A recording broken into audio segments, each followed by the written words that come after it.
उखरी में मुरी दूंगा तो समाज से कितना डरूं। मेरी किसी से इस जिंदगी में व्यक्तिगत लड़ाई नहीं है, वैचारिक मैं बात करता हूं। सुरक्षा ना सुरक्षा की जिम्मेदारी सरकार की है। मैं झारखंड की जनता की सेवा के लिए खड़ा हूं। मेरी सुरक्षा की जिम्मेदारी सरकार जाने, क्या होगा दायित्व सरकार की है। मैंने तो डीजी साहब से कही, मैं आईजी से कहा। जिन लोगों को कोई सुरक्षा की जिम्मेदारी नहीं है, दायित्व नहीं है, जो सत्ता के साथ रहेंगे, जिनको सुरक्षा का कोई मतलब नहीं, उनको ये लोग जेट देंगे, सब कुछ देंगे, बाबा को देंगे, सबको देंगे। लेकिन जो व्यक्ति लगातार जिस व्यक्ति को एक ट्वीट के कारण, मुझे नहीं पता कौन है क्या है, जो लोग धमकी देते हैं, मैंने समय समय पर डीजी साहब को, 4 एसपी को मैंने वो बात बता दी, कह दिया। मुझे लगा इसको ओपन करने की कोई जरूरत नहीं है। हमने आईजी से 2 बार बातचीत की। तब सत्ता में नहीं हूं इसके लिए हमें मर जाना चाहिए या इनकी सुरक्षा की जिम्मेदारी नहीं है। मुख्यमंत्री जी सत्ता वाले लोगों को समय देंगे, गैर सत्ता वाले से मिलेंगे भी नहीं। ज्यादा इस रूप में नहीं लेता हूं कि जब मैं दौड़ूंगा तो गिरूंगा भी, मैं तैरूंगा तो डूबूंगा भी, तैराकी भी कराऊंगा। उखरी में मुरी दूंगा तो समाज से कितना डरूं। आप हमें बताओ ना, घर भी ढुकेंगे, जांग भी कांपेगा। तो ये स्वाभाविक है, बचपन से मैंने झेले हैं। मैंने देखा है सामाजिक न्याय की लड़ाई में, सामाजिक व्यवस्था में कई तरह के उतार चढ़ाव। कहावत है, कुत्ता चले हाथी चले बाजार, कुत्ता भूखे हजार। मेरी किसी से इस जिंदगी में व्यक्तिगत लड़ाई नहीं है, वैचारिक मैं बात करता हूं। गाना नहीं है, मिर्ची लगी तो मैं क्या करूं, तो विचारों की बात तो मैं बोलूंगा ना। सुरक्षा ना सुरक्षा की जिम्मेदारी सरकार की है। मैं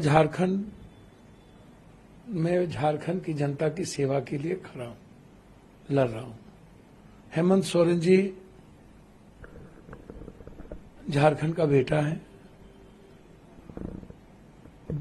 लगातार यातनाएं दी गई, मारने का प्रयास उन्हें किया गया। शेरनी की तरह मेरी बेटी कल्पना सोरेन उठी,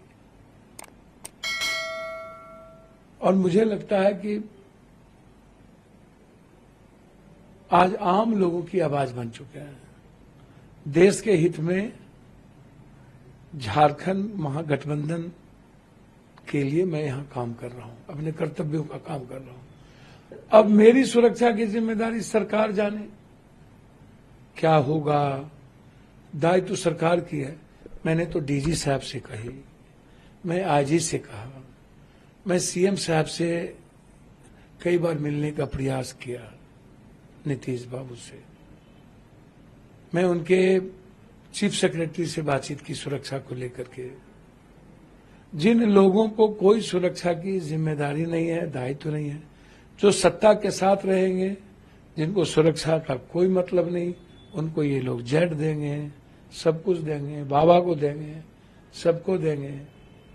लेकिन जो व्यक्ति लगातार जिस व्यक्ति को एक ट्वीट के कारण, मुझे नहीं पता कौन है क्या है, जो लोग धमकी देते हैं, मैंने समय समय पर डीजी साहब को, 4 एसपी को मैंने वो बात बता दी, कह दिया। मुझे लगा इसको ओपन करने की कोई जरूरत नहीं है, हाय तौबा मचाने की जरूरत नहीं है। और इतनी धमकी के बावजूद मैं बम्बई गया था। मैं सलमान जी से मिला, बात की मैंने।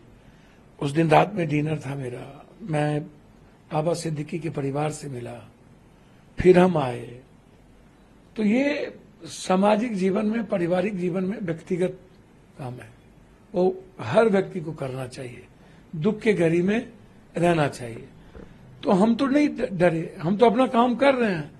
हम बम्बई भी गए, हम अपनी जिम्मेदारी का निर्वहन भी कर रहे हैं। कल बिहार में जो घटना घटित हो रही है, वहां भी जा रहे हैं। तो हमने तो पूर्णिया में भी, Purnia SP, Katihar SP, Madhepura SP, IG, DG, हमें जब खबर मिली इस नंबर से लोग आए हुए हैं विभिन्न जगहों पर, हमने नंबर तक दिया। हमने आईजी से 2-2 बार बातचीत की। तब सत्ता में नहीं हूं इसके लिए हमें मर जाना चाहिए या इनकी सुरक्षा की जिम्मेदारी नहीं है। मुख्यमंत्री जी सत्ता वाले लोगों को समय देंगे, गैर सत्ता वाले से मिलेंगे भी नहीं। तो कम से कम बिहार सरकार इतना बेशरम तो ना हो कि आप, और भारत सरकार से, गृह मंत्री जी से भी मैंने बातचीत की। क्या आपने लेटर लिखा गृह मंत्रालय को? मैं बातचीत तक किया था सुरक्षा को लिए, फोन आए उनके, मैंने उस वक्त बातचीत भी की अमित शाह जी से, फिर पत्र भी लिखा। तो सत्ता के साथ आप नहीं हैं तो आप मरिए, श्रद्धांजलि बाद में दे दी जाएगी। अब नीतीश बाबू तो किसी से मिलते ही नहीं, उन्हें तो मिलने ही नहीं दिया जाता, घेर के रख दिया गया है। नीतीश जी से ये जो जमीन माफिया है, गलत लोग हैं, पप्पू यादव जैसे सच्चाई वाले लोगों को मिलने ही नहीं देंगे। और उनके चीफ सेक्रेटरी कहते हैं दीपक बाबू की सुरक्षा के लिए आपको नीतीश जी से मिलना होगा। मैं उनके प्राइवेट सेक्रेटरी को फोन करता हूं तो वो कहते हैं कि मैं कह दिया हूं। मैंने तो उनके प्राइवेट सेक्रेटरी को फोन किया कि भैया मुझे मारने की साजिश की जा रही है। तो कहां अनसुनी है, सबने अनसुनी कर दिया। इतनी बड़ी बड़ी घटनाओं के बावजूद न तो केंद्र सरकार गंभीर हुए सुरक्षा के प्रति, तो मुझे चिंता नहीं है। मैं तो आग्रह हाथ जोड़ के करूंगा, आप सुरक्षा देने में सक्षम नहीं है तो आप कह दीजिए, मैं अपनी सुरक्षा खुद कर लूंगा। सलमान खान के प्रकरण के बाद जब उन पर आपने उनके बारे में बातें की, उनसे नजदीकी आपने जाहिर की, उसके बाद से धमकी आने लगी। देखिए, सलमान खान की बात नहीं है या बाबा सिद्दीकी की बात नहीं है, न किसी गैंग की बात है। मैंने स्वाभाविक रूप से एक ट्वीट किया कि देश, संविधान, लोकतंत्र से बड़ा कोई नहीं, कोई व्यक्ति नहीं। कानून सबसे बड़ा, संविधान सबसे बड़ा। उससे बड़ा यदि कोई भी सरकार किसी को बनाता है तो वो गलत है। बस मैं फिर कह रहा हूं, ना मेरी किसी से निजी दुश्मनी है, ना मुझे किसी के गैंगवार से लेना देना है। संविधान और कानून और लोकतंत्र की बात आएगी तो मैं वैचारिक बात करूंगा। अब मुझे मरना न मरना तो भगवान के हाथ में है। अब मेरी सुरक्षा की जिम्मेदारी सरकार के हाथ में है। सरकार मुझे मरवाना चाहती है कि बचाना चाहती तो सरकार जाने। इतने समय समय पर वीडियो ऑडियो देने के बावजूद एक भी एसपी, एक भी डीआईजी, आईजी ने एक प्रतिक्रिया तक नहीं दी, तो इसका मतलब साफ है कि वो श्रद्धांजलि देने